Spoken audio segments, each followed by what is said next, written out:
Ladies and gentlemen, welcome back. And today we're going to be looking at part 2 of the Spanish Civil War video from CallMeEzekiel. Fantastic channel that I've covered before. I've done 2 of his videos so far, and if you haven't checked out part 1, go check that out. And the last time we left off, I believe it was 1937. The nationalists have not captured the capital. The anarchists are doing something in the north, doing as anarchists do. And I want to see where this continues from now. Obviously, as you know, the nationalists are going to come in and win. Sorry, spoilers, but let's get some details. Let's see some details of the Spanish Civil War here, particularly the war in the north. And as the title says, the Ebro Offensive. If you haven't already yet, please remember to like, comment, subscribe. Without further ado, let's get into it. It finally happened! This video is sponsored by Raid Shadow Legends. Starting on a strong Check it note. out via the link in the description. Also, this video is part 2 in a 2-part series. You can watch part 1 by clicking the link on the top right of your screen. Yes, the first part sets everything up. It sets the stage. Now we get into the true conflict. By 1937, it had become clear to the nationalists that the Civil War could not be won in Madrid. So on March 31st, 1937, the Northern Offensive began. The idea was to fully occupy the Republic's northern enclave, which would free up the nationalist troops fighting there to be relocated to the main front. The fact that northern Spain happened to be fully industrialized was a bonus. The first target was the Basque Country. It was here where the German Condor Legion infamously bombed the city of Guernica, which killed or injured several hundred people. Yeah, and a lot of military tactics were actually tried out during the Spanish Civil War as well by the Italians and by the Germans. The Germans and the Italians really saw this as the testing grounds for some of the new technology that they would then go to use in the Second World War itself. And Hitler and Mussolini were not shy, to say the least, to give a lot of support to nationalist Spain and obviously expect some things in return, which ultimately never quite culminated. The raid didn't mean that much, but it sparked international outrage against the nationalists. This was a little odd though, because there were plenty of atrocities on the Republican side as well, so why were the nationalist crimes the only ones generating outrage? The answer is simple. The nationalists sucked at propaganda. The Republic loved foreign journalists and let them follow their troops into battle. The nationalists, meanwhile, viewed journalists as spies and kept them far away from the front. With treatment like that, it was inevitable that the journalists, who influenced international opinion, would favor the Republicans. This was on top of the general leftward stances of artists and intellectuals, which the nationalists did nothing to change. But on the Sure, right, and obviously famously, you know, George Orwell, I would think probably the most famous expat, no, not expat, that's the wrong word, foreign fighter, expeditionary force, if you will, to go and then fight in the Spanish Civil War. But George Orwell, this actually led to a lot of his disillusionment with leftist and left-wing politics because he saw the crazy amount of infighting that was happening, not only ideological, but then you also had the influence of the Soviets as well, and it led to a lot of his delusions with the politics that he had once championed. And obviously he would go on to write Animal Farm and become a very staunch anti-communist. The nationalist offensive was still a success, taking the Basque capital of Bilbao on June 19th. Amazingly, the Basque government chose not to sabotage any of the city's industry. This horrified the Republican allies, who could do nothing but retreat into Asturias, where they would hold out until October.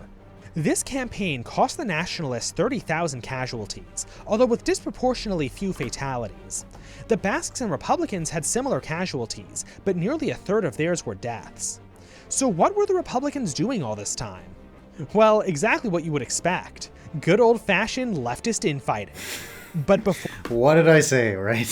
This seems to be a running thread.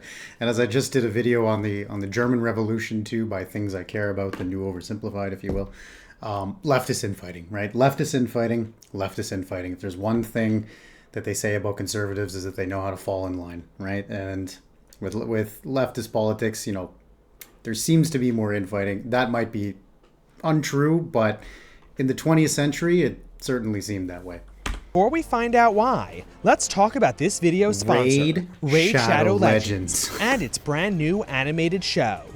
You already know about... There you go. Yeah. Raid Shadow Legends. Yeah. Our code on screen to begin playing for free right now. I mean, good for them, though, that they got the sponsorship. And now, That's back to the video.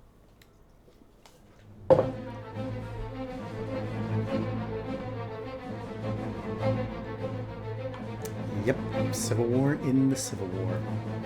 Right, and again, this was said in the first part, but it's important to know that on the left side you have communists, anarchists, liberals,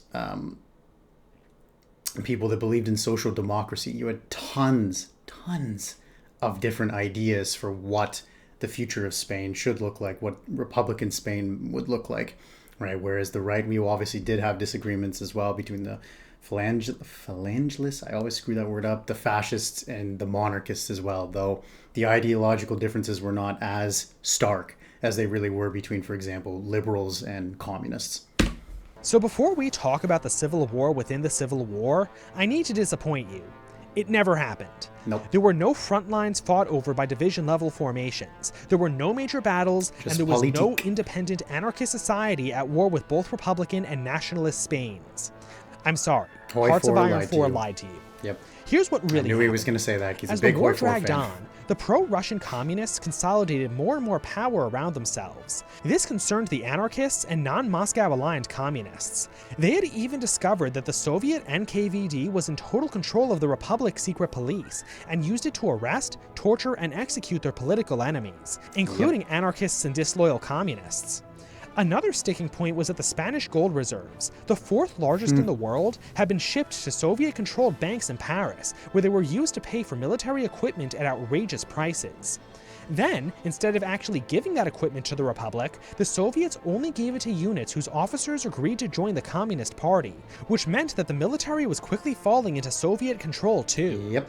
This all came to a head in late April, when communist soldiers attempted to seize CNT FAI frontier posts in the Pyrenees Mountains. Fighting ensued, which killed several people. The anarchists figured out exactly what the communists were doing, and in response, forcibly reclaimed all of the authority they had lost in Aragon and Catalonia since the beginning of the war. The communists used this as an excuse to deploy troops to Barcelona, whose people erected barricades against them. Street fighting then erupted throughout the city. The POUM and other factions joined the anarchists. Since George Orwell was a member of the POUM, he was there to witness many of these events firsthand. Things continued to escalate from there. A POUM brigade tried to leave the front for Barcelona, but was stopped by Republican aircraft, as other air wings were repositioned to undertake further missions against the insurgents. Communist troops also continued to enter the city, but they remained heavily outnumbered. The anarchists could have taken this opportunity to finish what they started, throw off state control, and realize their anarchist dream. But preventing a conflict with the Republic was deemed more important, so a compromise was offered. On May 6th, the CNT FAI offered to stand down if the government removed its troops from Barcelona and no reprisals were carried out. The government agreed to those terms the next day. What immediately followed was a surge of communist troops into the city and mass reprisals against the anarchists and their POUM allies. While the CNT FAI and POUM would continue to participate in the war, from this moment onwards, they were politically impotent. Yep. And that wasn't the only victory for Moscow, because in that same month... And that's the thing too, is like, you know, I was reading this in the book on by Kershaw, but by the time that this is happening, the war's done, right? There's no chance that Republican Spain could have ever really have really pushed back the nationalists too. The nationalists are too unified. They're stronger, albeit not stronger in numbers. They're stronger in the political will. They're stronger in the military will, and they're not having this brutal infighting, right? The Republic might have had a chance in the first couple of months in the Spanish Civil War, and I said this I think in the last video, but by the time this is happening, it's really over, unfortunately. The moderate left Republican government collapsed and was replaced by a new one headed by Juan Negrin Lopez, a man whose loyalties largely lay with Moscow. One of his first acts was to destroy the anti-Soviet POUM. So if there was any doubt before, Republican Spain was now definitely under communist control. So leave a black... And so then you know, which authoritarian do you want, right? Do you want your right-wing fascist authoritarians, or do you want your left-wing communist authoritarians? Right? Horseshoe theory, ladies and gentlemen, right? If you have the far left, it loops around to the far right, and they're closer to each other than ever. Black flag emoji in the comments to commemorate the end of anarchist power in Spain. The nationalists didn't miss out on the consolidated power game either. Franco decided to forcibly unite the disparate nationalist factions into a single party. While they had no problem working together before, independent political factions would limit Franco's power. The conservatives couldn't do much about this, but the Carlists and the Phalange were still powerful, so some concessions would need to be made. Luckily, the decision of what to concede to who was very easy. You see, the Carlists were a very serious organization focused on winning the war. The Phalange was not, and were willing to throw fits and jeopardize the war effort to get what they want. As a result, the unified party was essentially Phalangist in ideology, and only Carlist superficially. Its uniform would be the blue coat of the Phalange with the red beret of the Carlists. So with politics settled, let's return to the front. And the Phalange, too, as a fascist ideology is really interesting. I think there's a video about it that I'll probably do a reaction video to and get a little bit more into it, but this is really when fascism, although obviously Nazi Germany has taken power and Italy has been fascist for a long time, the Phalange were a different branch of fascism that wasn't quite comparable to the Nazis or the Italians. And that's where really the ideology of fascism is so complicated. It's because it's so tied to the nationalist movements that are there, and some of them are even quasi-transnational, but Spanish fascism and German fascism and Italian fascism, though they have somewhat similar traits, it's sort of hard to define that word of fascism as a pure ideology, whereas you would have, say, Marxism, right, or Marxist-Leninism as it became more popular. But then obviously you had Marxist Maoism, right? You even have the communist ideology of North Korea, right? But nonetheless, I'll probably look into that one later in the future.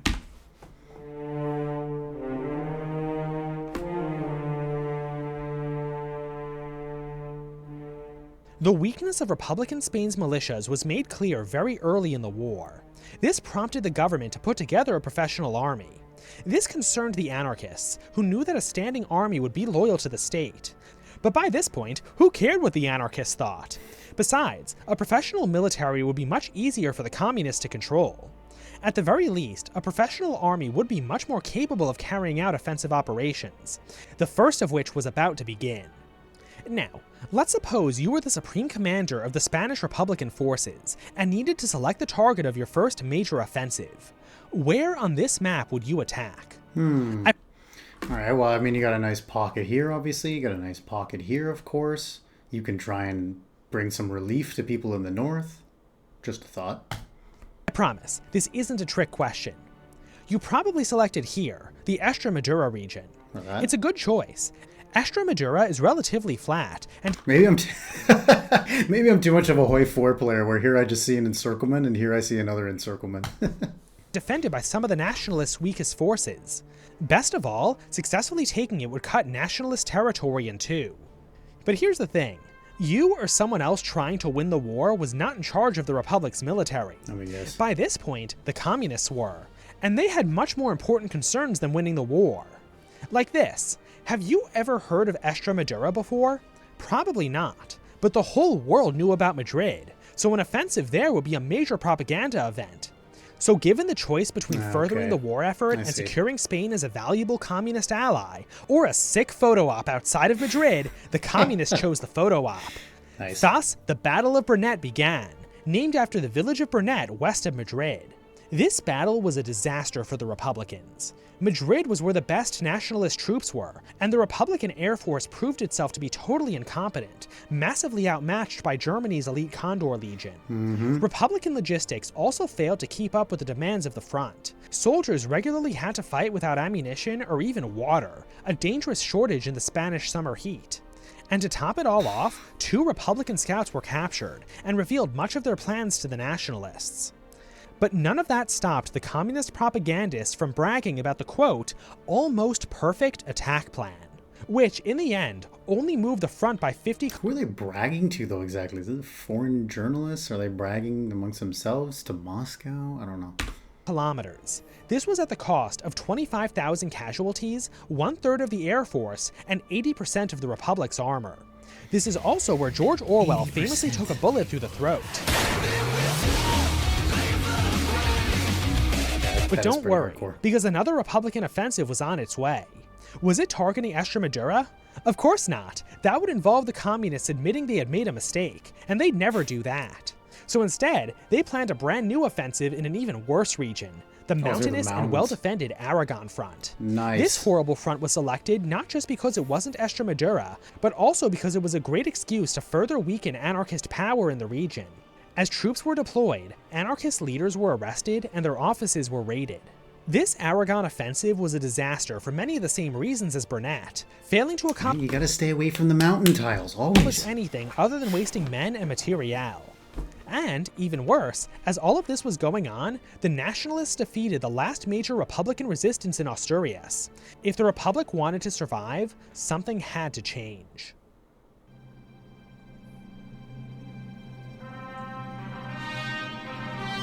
And the drawings and animations in this video have gotten amazing, honestly.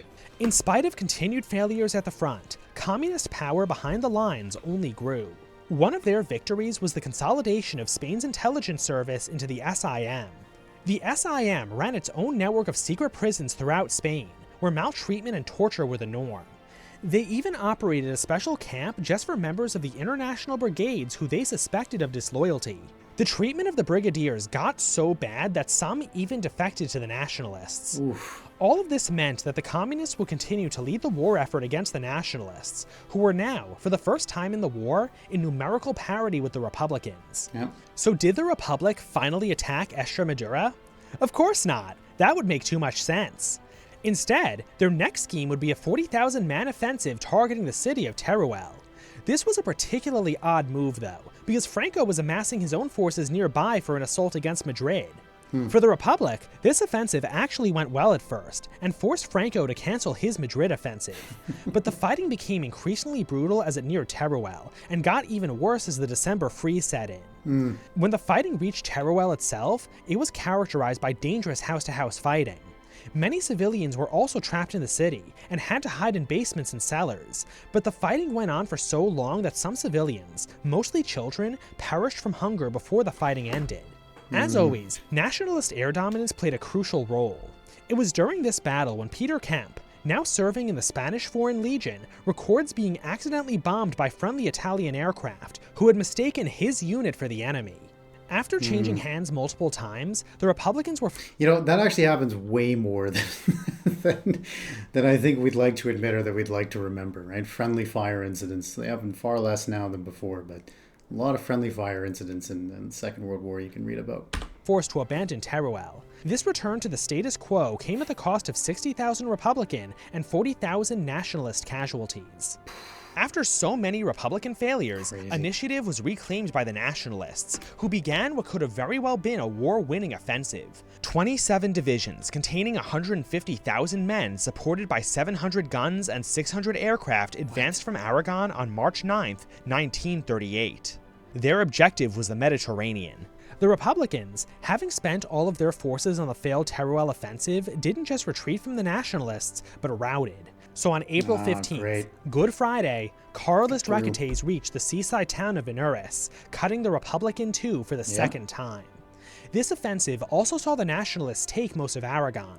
With such massive success, it begs the question why Franco stopped at surrounding Catalonia instead of conquering it outright. Even Republican leadership thought he was about to take it.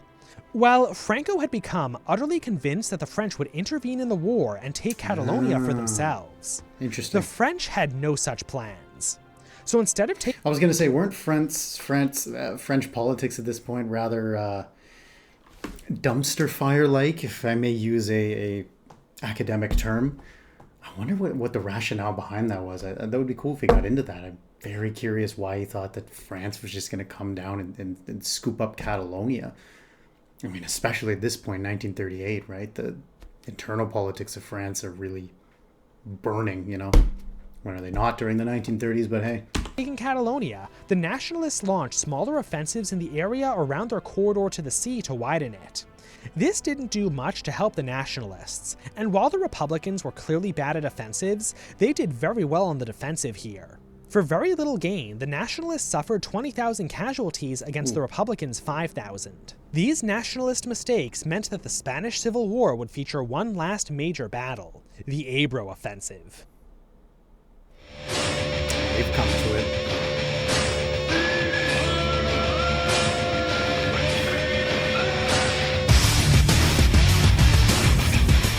It's music. In Operation It's literally a Hoi 4 player's dream. terms, the Ebro Offensive was perhaps the most impressive of the war. Soldiers were specially trained for a week in river crossings. Commandos infiltrated nationalist lines to scout out their positions and to assassinate sentries on the night of the crossing. What?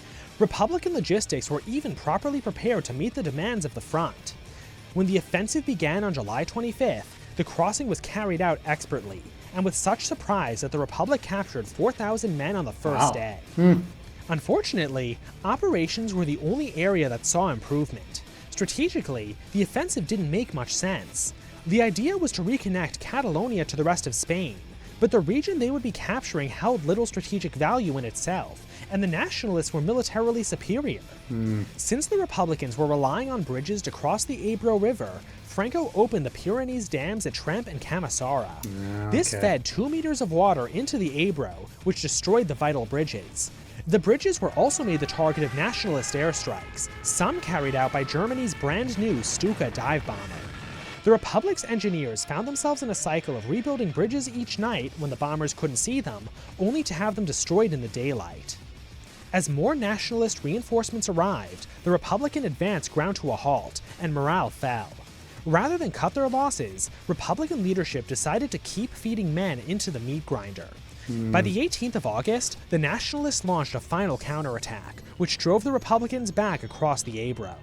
The Ebro offensive lasted 113 days. At the cost of 75,000 casualties and nearly all of their military equipment, the Republic gained... And like how many casualties now have been affected in Spain? And again, this is a civil war, right? This is nonetheless of ideological differences. This is Spaniard against Spaniard, right? Brother against brother type thing.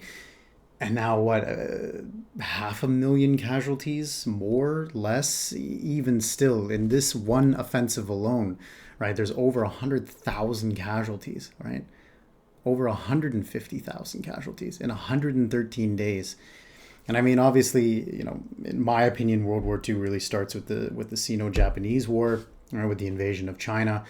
But the Spanish Civil War is really the, what would you say, the precipice of what Europe is about to, you know, fall off of, the cliff that Europe is about to fall off of for the Second World War.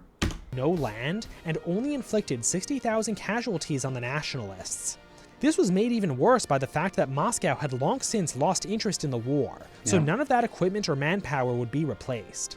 The Republic's end Also begs the question of why though, right? Why would you want... Anyways. was near. The Spanish Republic pathetically trundled along through that winter, suffering from shortages of everything, including food and fuel for heating. There was an attempt at a mass mobilization, but many of the conscripts returned home because there were no weapons to arm them with. When the Nationalists launched their offensive on the 23rd of December, there was no one to stop them. Yep. Catalonia was quickly taken, along with 23,000 prisoners. The other Republican zone attempted an offensive in Extremadura, but after limited gains, it was stopped.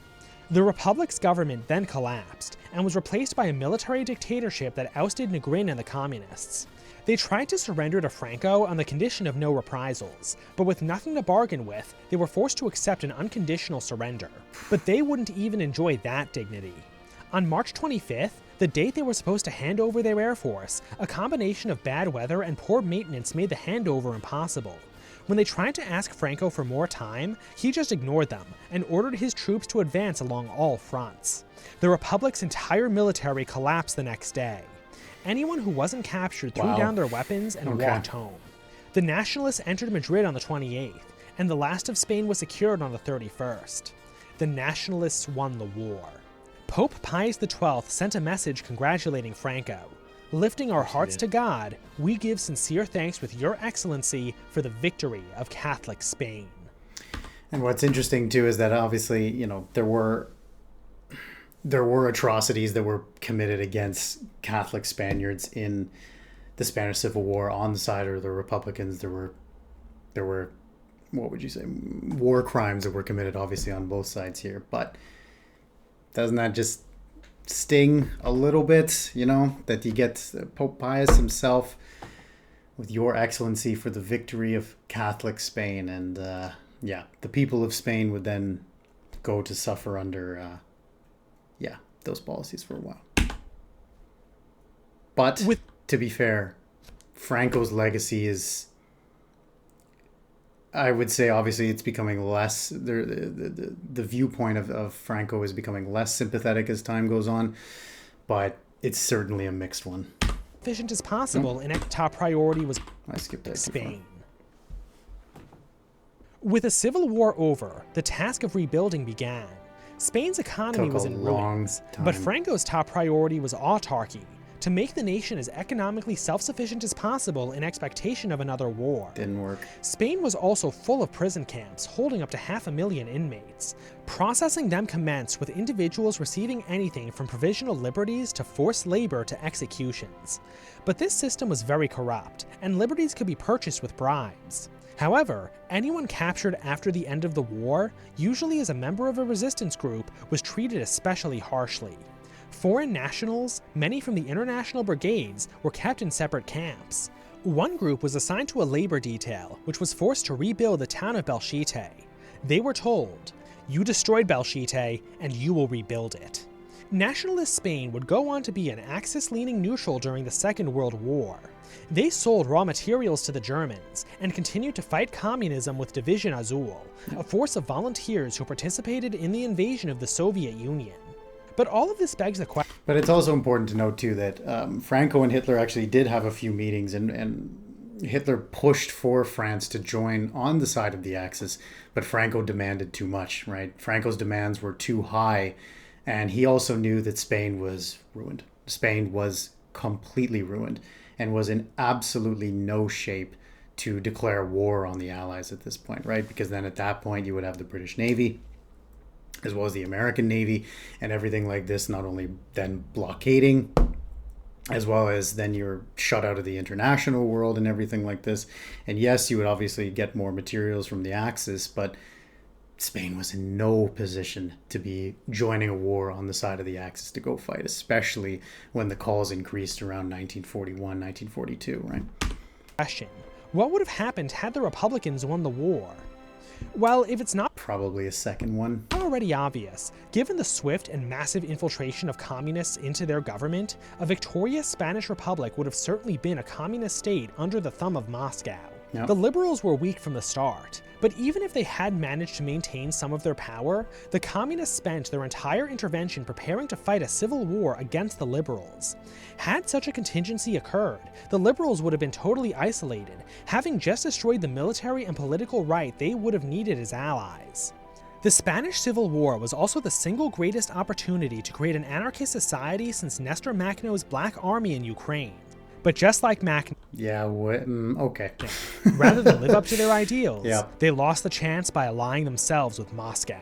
Yeah. And that's the Spanish. Yeah, and the other thing too is that Spain would obviously go to play a very interesting role in the Cold War, in which all sins would very quickly be forgiven by the Western Allies, because Franco, if anything, was a very staunch anti-communist, and with every single nation in Europe playing its little role, no matter what, in the either East-West divide, Spain would go on to play an important role for that, albeit not as major as a nation such as Italy or some of the other ones there that are more closer to the Eastern Bloc.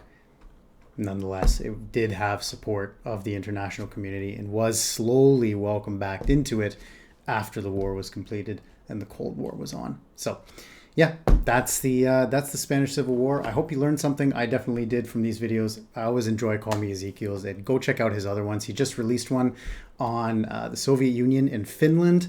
I'll be checking out that one as well, because the Winter War is one that's always interesting, and there's tons of more stuff to learn. Thank you very much for joining me. Let me know what you thought in the comment section down below. Take care. All the best. See you in the next one.